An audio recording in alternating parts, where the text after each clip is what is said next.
Well, that was a huge loss. Yeah, no shit. Let's talk about it.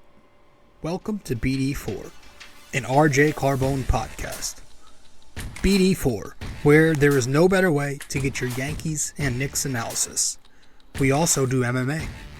Yanks every series, Knicks every game, MMA on occasion.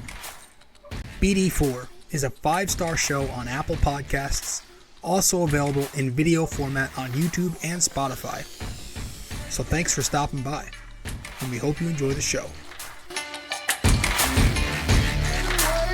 Champion of the world, turning, looking, see ya! Anthony for three, bang! That one goes down, and the game is tied! Time! Penetrates, creates, and showing some dexterity as well with the left hand. Yankees win! All right, here we are, and we are getting right to the point in this episode.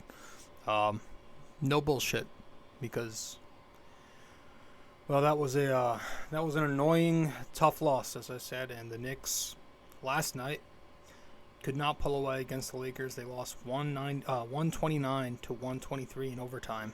Huge loss because, with that loss and with the Miami win last night, the Knicks are now 2 games back of that number 6 spot that they had not too long ago after that Pacer win. And we have Miami up next tomorrow night. And Miami is hot. They've won 8 of 11. So we could have had this one. This game was one the Knicks, I don't want to say should have won, but they could have won because it was close the entire way. The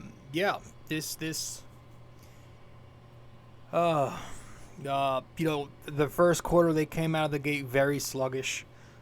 Very slow start. Awful shooting from the Knicks. Nothing was really going. It was like 15-5 Lakers with 4 minutes and change remaining in the first. They had 5 points. Just the Knicks with some bad fouls. Brunson had a bad turnover. A lot of misses. A lot of 1v1. Not a ton of movement away from the basketball again. Guys just standing still. We had 5 out for some reason. Second quarter comes, the Knicks came out the gate much stronger. Quickley checks in. He's going. Couple of free throws. Knocks down a triple to tie the game at 29 apiece. Gets the floater game going. Some more three-point balls to fall. And he ends up scoring 10 of his 19 points in the period. Brunson finishes with a strong first half. The Knicks are up 53-49. But it becomes a 1-point game in the final seconds of the half because Dennis Schroeder gets that dumb half-court heave to drop. And so all of a sudden it's 53-52 heading into the third. In the third quarter, kind of a snail's pace to start the period. A lot of missing and a lot of fouling. LeBron fouls, Jericho Sims fouls, Rui Hachimura fouls, Randle's fouling, Sims getting in foul trouble. But eventually Brunson stays hot with the jump shot, the floaters, the turnarounds. He's getting into the paint. He's making great reads at point guard. The Lakers kind of scoring themselves, and they take a small lead, 86-83 heading into the fourth. And then, in the fourth quarter, Randle and RJ have their moments. Later it's Quentin Grimes, it's Isaiah Hartenstein scoring. But then Brunson once again making the key plays down the stretch. With 24 seconds left, Brunson drives middle, drops in a huge floater to tie the game 114-114. Then on the very next possession, defensively, Brunson gets into position on Anthony Davis. Davis drives. Brunson takes the offensive foul. Big time. He's been doing that all year. And the Knicks get the ball. And then we get the whole Thibs, Brunson, Randle thing. We'll talk on that in a minute. But overtime comes. The Knicks start out matching the Lakers. Quickley gets one to fall. Randle gets to the line, knocks down both free throws. Been doing that lately. Then the Lakers go on this 7-0 run, and it was just bad defense. You got Brunson cheating middle to leave Dennis Schroeder wide open for a corner spot up. Yeah, you get Westbrook taking advantage of the mismatch and Quickley in the post, and Hartenstein slides over to help, but since he helps, Westbrook has the easy dump-off look to Davis. And then you get the nail in the coffin to me.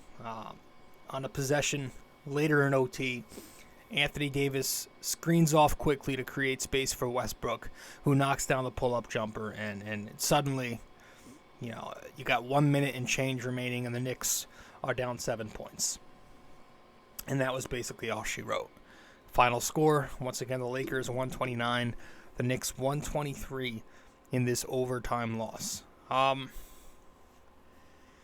First of all, before we even dive into that whole thing at the end of regulation, it's another ho-hum game where the Knicks lose because they don't have a superstar. It was Kyrie Irving dropping 21 points in the fourth quarter the other night. Last night, it was LeBron James going for 28 points, 10 rebounds, and 11 assists. LeBron dropped 10 points and 4 assists in the fourth quarter in overtime. Knocks down the huge three-pointer towards the end of regulation, and then he finishes at the rim with a nice layup to start the overtime period. So he's the star. Just saying, folks, it must be nice.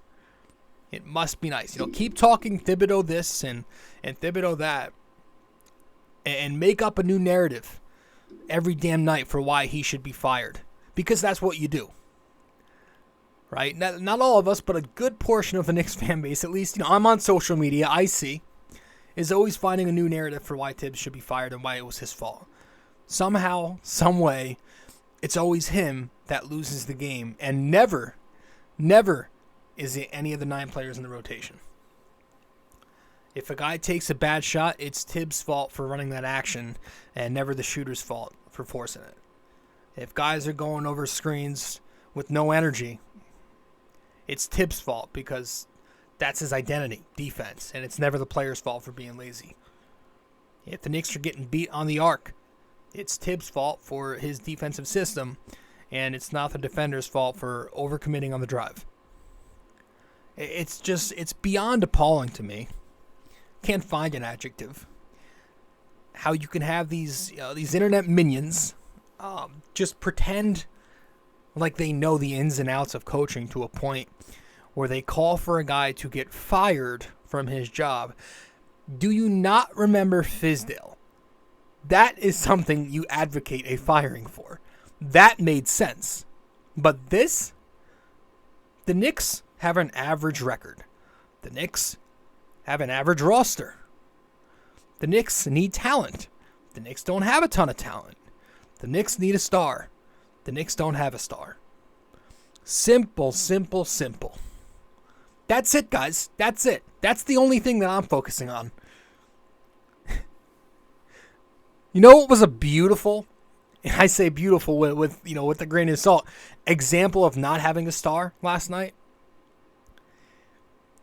Forget the LeBron James triple-double. Forget the big shots he had at the end of the game where, Randle half-assed it around a screen on that one three-pointer. And that's being nice. Forget all that. But how about a few minutes prior? I think it was prior to that LeBron three. It might have been before or after. I don't remember. But it was towards the end of the fourth quarter. You had less than 3 minutes left. And the Knicks had that one sequence where they couldn't find the bottom of the ocean if they tried. And they kept launching three-pointers down 2 points. Quickley misses a three-pointer. Hartenstein rebounds it. Goes back out to eventually to Grimes, who misses the three-pointer. He grabs his own rebound. It goes back out to Randle, who misses a three-pointer. Hartenstein rebounds it. It goes back out to Brunson, who misses a 28-footer. LeBron gets the rebound. Grimes fouls him. And that was it. 4 in a row.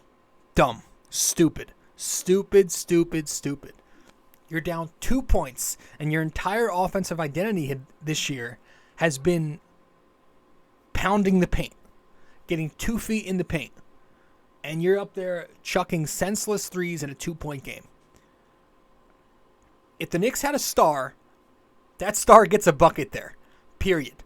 2-pointer, 3-pointer, don't matter. That star is cashing through there and not wasting 4 opportunities in a row. And I can almost guarantee you that. That's not Fizdale. That possession was not Fizdale. That was the guys being stupid. I said Fizdale. Thibodeau. Now, I wanted to get that out of the way because that all said, yes, I do think that Thibs played a pretty large role, pretty giant part in the loss last night. Because that final play in regulation wasn't good.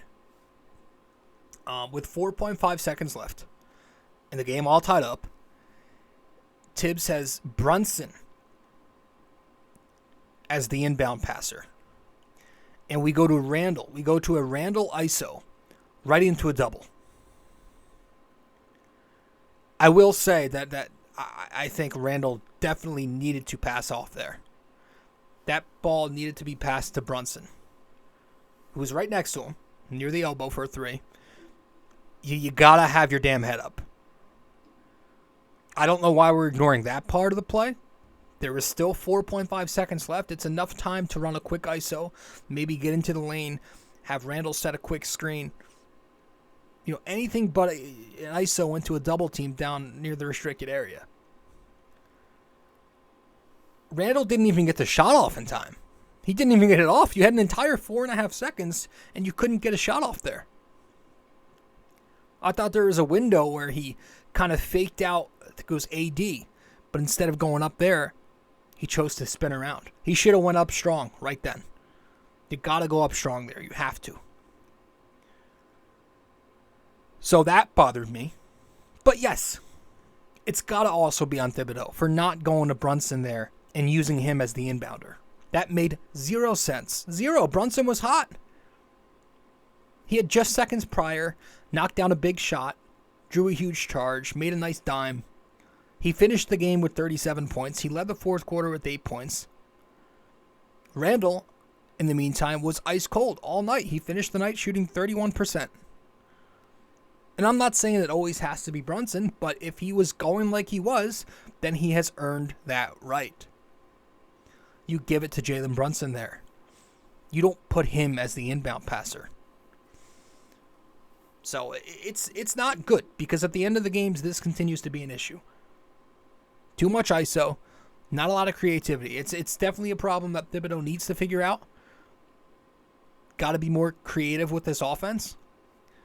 And it might be something that eventually gets him fired, sure. It was bad. It was bad.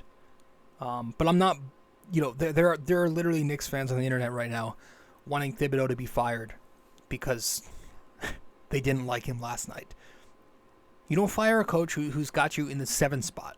The Knicks are the 7th seed. Sorry. And it's not like they have a superstar. They're in the 7th seed, and, they're right in the thick of it with teams who have a star. But yes, he was the biggest reason. Arguably the biggest reason for the loss last night was Thibodeau, just being dumb on that final sequence and regulation.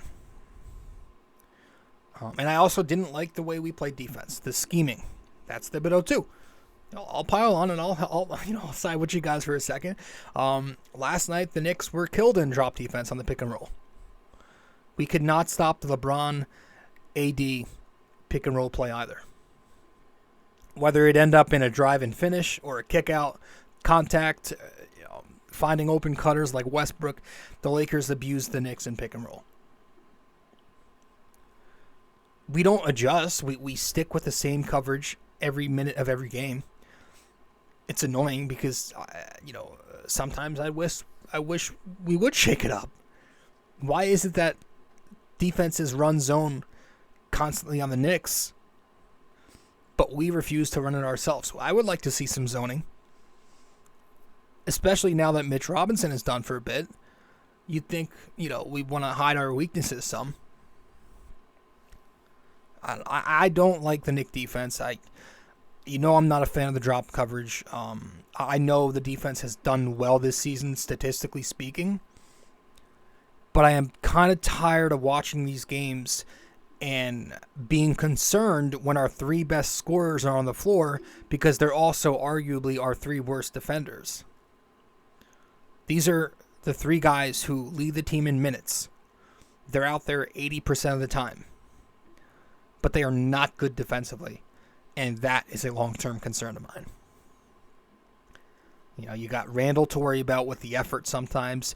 On his rotations, he's slow. He doesn't always fight over screens. RJ gets caught ball watching. He's not the greatest. Sometimes he gets lazy in 1v1.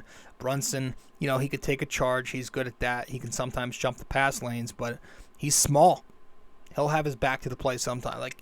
They're not good defenders, and that's an issue down the stretch.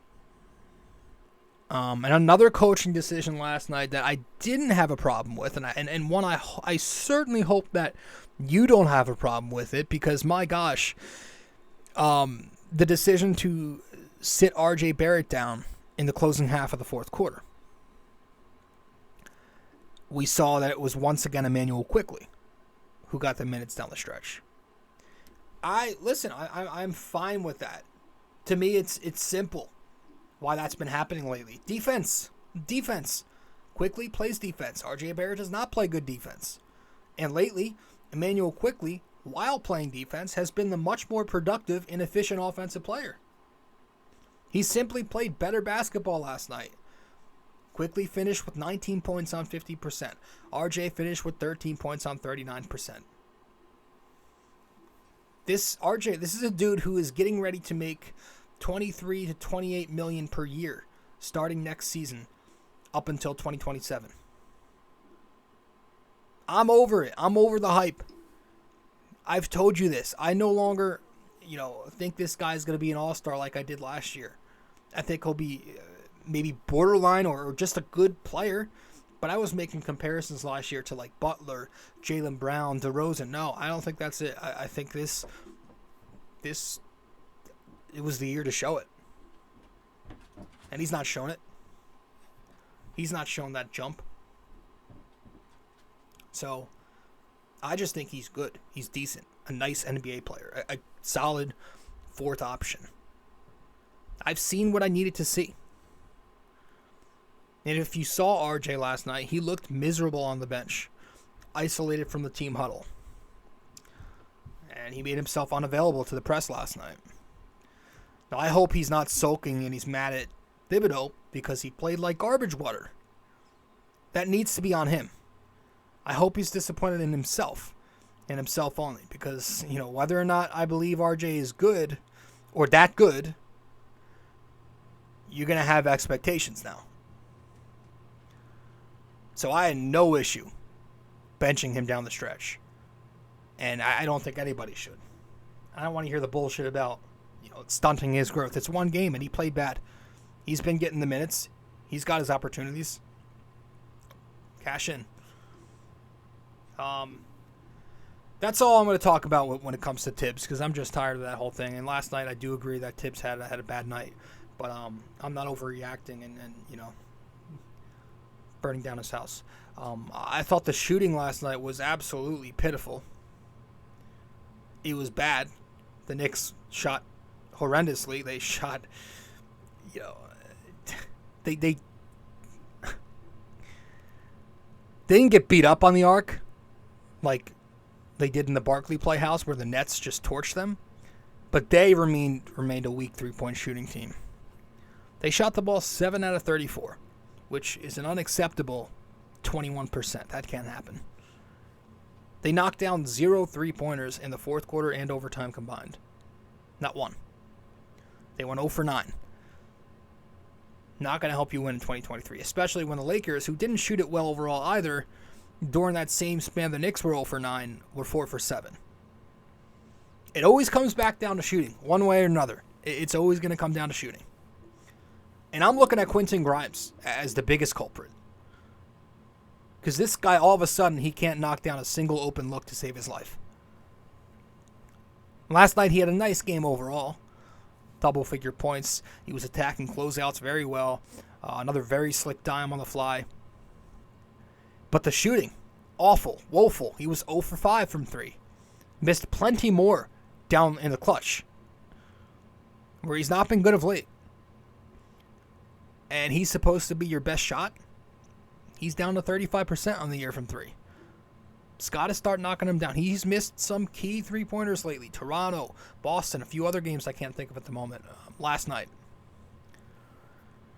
So the shooting was bad. I also think the rebounding, despite the Knicks winning that 45-44, I thought that was pretty abysmal in certain moments of the game. Like in that third quarter, they were dominated on the glass. And that was around the same time Jericho Sims left the game for good, ironically. The Lakers grabbed 7 offensive rebounds in the third quarter to the Knicks 1. 7-1. And honestly, a lot of that was, I hate to dog on him, but he had a bad night last night. Randle being incredibly lazy. It was maybe one of his worst nights of the year. Between missing all of his shots, getting stripped by Westbrook multiple times trying to post him up with just no awareness, between the final possession and regulation, not hustling on the glass. And when I say the final, the final minutes, even before that stupid play he made, go watch that LeBron three-pointer and watch him go around that screen. He was just a disease last night. He was. And I noticed a few moments on the glass in the third quarter where Randle, RJ, even Hartenstein were just getting embarrassed down below. At the very top of the third quarter, the Knicks were up a point. One of the Lakers reserves misses the three-pointer. Randle's right under the rim, but he makes zero effort to pursue the board and go after it. And this Trey Brown Jr. random blows right by Brunson, and then he grabs the board right in front of Randle's face. 2. I've noted this. Not long after that possession, with 11 minutes, 14 seconds remaining in the third, the Knicks are still up 1 point. Beneath the rim, you have Sims on one side, Brunson on the other, and Randle in the middle. The Lakers miss a corner 3, and it's either AD or Brown who tip it out to Hachimura, and I think it leads to a basket off dribble penetration. Randle was right there. With 8 minutes left, you had one right into RJ's hands, but he can't hang on to it, and it goes back to LA up top to reset. You have LeBron missing a three-pointer with 6 minutes left. Well, I don't know if it was a 3, but he misses with 6 minutes left. And RJ and Sims are right under the rim. AD takes it away from them. Later in the period, Hartenstein's big goofy ass right under the rim. And Westbrook out-hustles him for the rebound. With 3 seconds left in the third quarter, Westbrook misses both of those free throws. Randle is right there. But of course, he does not exert much energy into going after the board aggressively. And so it's Brown coming from behind him and grabbing the rebound. It was just gross basketball. And everything fundamentally wrong with some of these guys who sometimes refuse to box out. I know they're a good rebounding team and they box out. You know, statistically they're up there, but there are games where they get lazy with it, and effort is not an excuse. You have to bring effort 48 minutes a night, every night. You know, and especially with Mitch Robinson now out, can't have blunders like he did. I don't want to talk too long. That was an annoying loss. I do want to talk about this OG Anunoby thing, and we'll talk about that when we get back from break. Stay with us. Be right there. Hey guys, so if you are a listener of the podcast often and you want to know where to find me on social media, you can find me on Facebook at BD4. You can find me on Twitter at BD4Pod. And you can also find me on Instagram at Rob J. Carbone. BD4 is located on many different platforms. You can listen to the podcast on Apple Podcasts. And if you do there, be sure to give us a 5-star rating and review. You can listen to it on Spotify, but you can also watch the podcast on both Spotify and YouTube. BD4 is available on many other platforms as well. All you got to do is search it up. Apple Podcasts, Spotify, YouTube, and much more.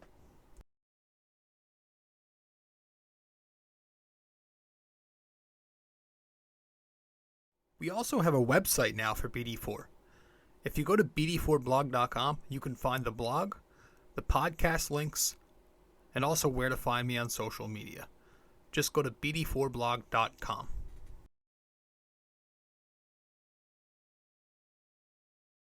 Studio 69 Productions is a podcast production agency created by Leo Rodriguez to allow content creators to market their podcast. It's an online platform that will market your podcast or any other project that you're working on. Get in touch with Leo Rodriguez from Studio 69 Productions. You can find Studio 69 Productions on Instagram at Studio69NJ. Studio 69 Productions, where dreams are heard and born.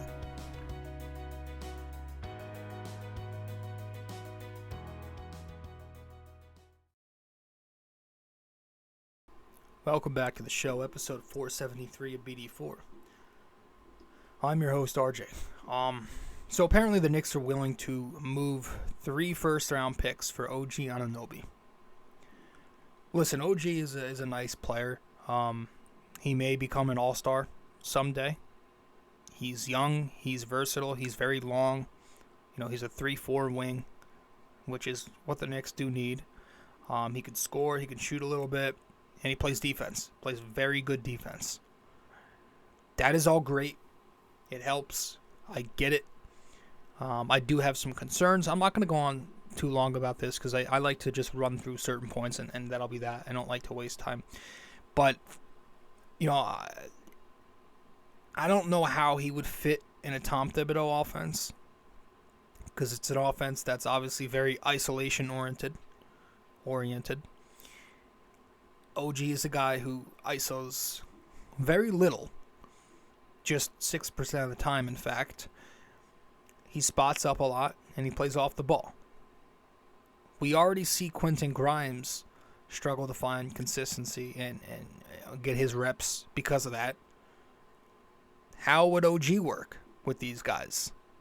Is RJ going to work well with him? Because RJ struggles to coexist at times with Julius. RJ's already been demoted to the number 3 option. OG, what I'm hearing, he wants more shots. He's unhappy there. Probably going to have to move RJ eventually if you make the move for OG, especially with the contracts and the cap and all that.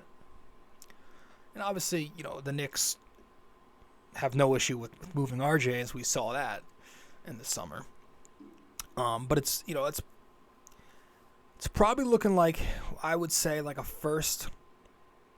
3 first-round picks, but one of them would probably be unprotected and 2 of them protected, plus maybe Obi Toppin and whoever else, Cam, Evan, to match salaries.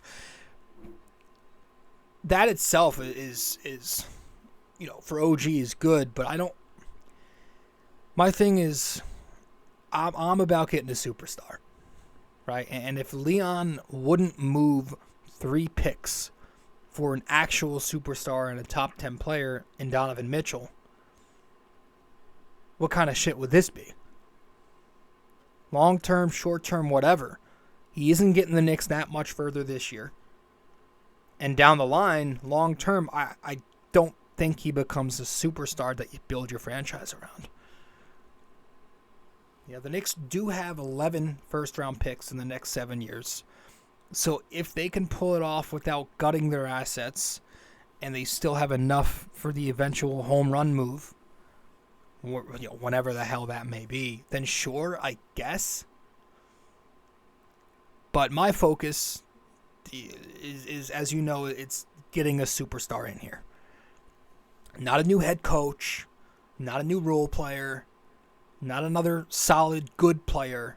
Get me a superstar and focus on that. I am sick and tired of guys coming into the Garden and seeing the New York Post headline the next day with that opposing star's face smack in the middle of the paper. And not a Knick. Devin Booker, LeBron James, Jason Tatum, Jalen Brown, Giannis, Embiid, Durant, Kyrie, Donovan Mitchell, Trae Young, Bradley Beal, Tyrese Halliburton, who we had a shot at, Morant, Jokic, SGA, Zion, Lillard, Steph, Butler. I mean, I just listed, 20 star players right there? 20 star players in about 18 different teams? And the Knicks, the New York Knicks, who play in the mecca of basketball, New York City, they were not one of those teams. How people don't see a problem with this and are completely content with their compilation of 15 role players is beyond my comprehension of thought. We need a star, and that's all I'm focusing on. But honestly, since the Knicks love their role players, and if we were talking about wanting to temporarily get better and see how far we can get this year, I would rather someone like Saddiq Bey, because it probably wouldn't cost as much. You'd save those assets, and plus he's still a very decent player who can play both sides of the floor. But, if you can get OG Anunoby for cheap, and relatively cheap, and if you're not gutting too much, I don't know, sure. But I want a superstar, man. I'm not, it's just, I don't know. I want a superstar. I'm not even going to get to the Bing Bong Ball Awards. I'll just tell you who won them. Jalen Brunson gets the ball amongst the starters. I thought he had a good game last night. 37 points. Shot 45%. He was good. Obviously, he should have gotten the ball down the stretch. And I also want to give an award out to the Bing Bong game ball off the bench. We'll go to Immanuel Quickley. Could have went to Hartenstein. He ended up getting a double-double. But I thought Quickley was a little better. He had 8 assists. He had, 19 points? So, that's it. Same shit, guys. Same shit. Get a star. And until then, you're going to remain in this NBA purgatory. Guys, that's it. Let's wrap it up with our question of the day and our parlay. We'll talk about our parlay. We'll get to that right now. We won't waste time.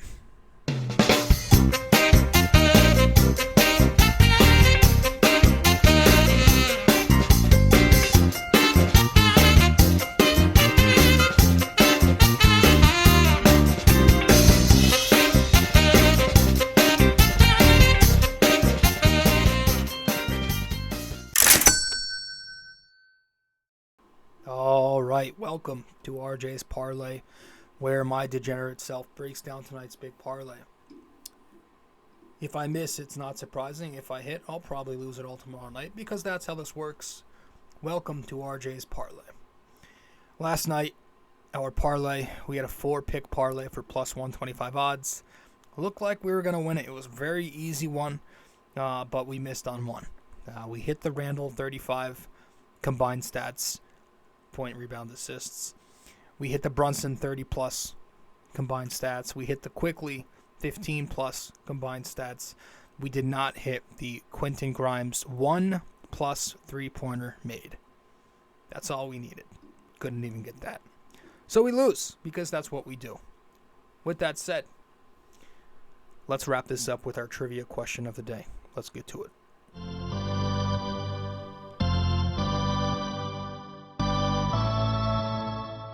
All right, so for this episode 473, our NYY-NYK-MMA, slurred that, question of the day is, Jalen Brunson is first on the Knicks this year in offensive fouls drawn with 56. Who is second with 11? Jalen Brunson is first on the Knicks this year in offensive fouls drawn with 56. Who is second with 11? Now on the screen, if you're watching the video format of the show, I have 54 down, but that was because I put this graphic in before Brunson had 2 more last night against the Lakers. So one last time, Jalen Brunson is first on the Knicks this year with 11 offensive fouls drawn with 56. Who is second with 11? I said that wrong. Jalen Brunson is first on the Knicks this year with 56 offensive fouls drawn. Who is second with 11? There we go. All right, guys. That's it. I'll see you in the next show. Once again, the Knicks lose 129-123 in overtime last night. Tough loss, bad loss, one that we very much needed and very much could depend where we are in the standings at the end of the year. We could be looking back at this loss. So, that's it. I'll see you in 474. Later. This episode was brought to you by Anchor.